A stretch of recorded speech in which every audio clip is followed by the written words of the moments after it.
But it's because very quietly it has been a summer of love for gold. In fact, since hitting its lows back in June, gold has rallied almost 13% in about 2 months. And according to our next guest, it's only going to get better. So let's start talking numbers with Dr. Ron Paul. He's a former U.S. representative and a highly respected voice on the economy, so we welcome him to our show. Great to have you, sir. Dr. Paul, you know, as we just mentioned, gold has had a great run over a number of years, but a lot of that run has come amid dollar weakness. How much do you think the weak dollar has boosted gold, and to what extent do you see it going higher? Well, I think eventually gold is going to be a lot higher. Depends on when they turn off the money machine. But the market hasn't discounted the amount of money that's been created, since the crisis of 2008. Sure, the gold has been going up for the past 12 years, except for this year, it hasn't gone up.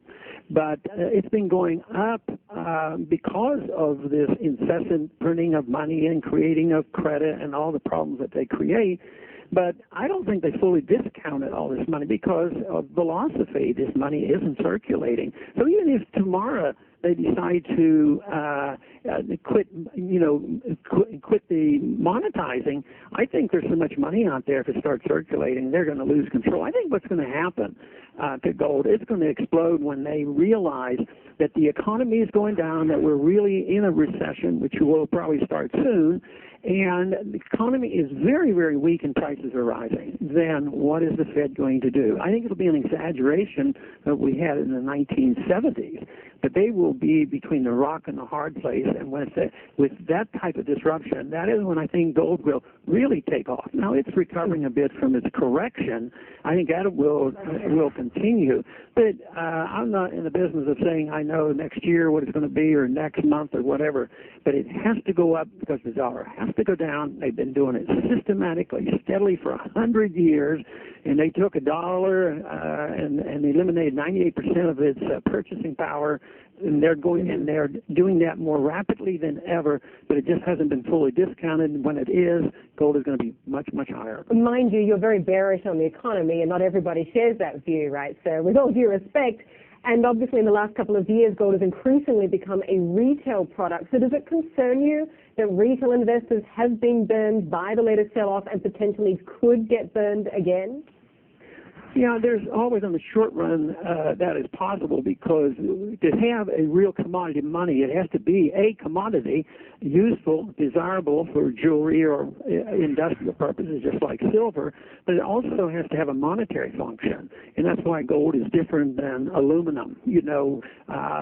Industrial supply and demand will dictate that price, but not for gold.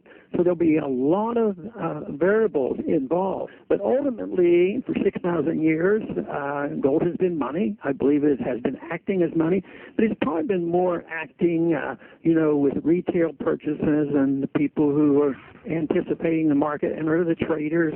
It's a reflection. But there will be a day when people will resort to gold once again, when they lose confidence in the dollar and all the fiat currencies, unless somebody else comes along with a strong currency and actually links it to gold. And right now, the gold is leaving the West, the European countries as well as United States. Gold actually leaves this area and goes east. So someday there may be a currency that people would want to buy, but ultimately the gold will prevail.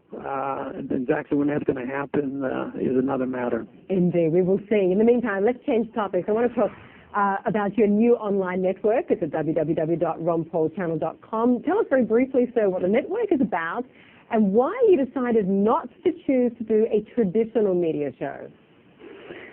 Well, several people after I left Congress came to me and offered this type of an approach on the Internet, and it seemed to be more natural because so much of my support came spontaneously from the Internet. The campaign thrived on that, and most of the time it was grassroots-led, and it was spontaneous. And people suggested that maybe that group of young people in particular would still be interested in hearing about the policies of liberty on both foreign policy and monetary policy and personal liberties. And that is the reason I went in that direction. And the other thing, I feel comfortable with it because when you're on the regular television, you have time restraints, you have advertisers restraints, and the internet's a little bit more relaxing. You don't have to worry about the clock quite as much. You don't have to worry about going out and getting your advertisers. So it's interactive. We can interact with the subscribers, taking questions and doing interviews. So it just seemed to fit what I was up to. And my main goal is, of course, to continue to talk about the purpose of why a free society is most important. And certainly people, I'm sure, enjoying the interaction. It's all about the interaction these days, isn't it? The viewer expects it. Dr. Ron Paul, great to have you on the show. And guys, viewers, be sure to check out the Ron Paul channel at www.ronpaulchannel.com. And that does it for us today. Thanks very much for watching, everybody. I'm Mandy Furry.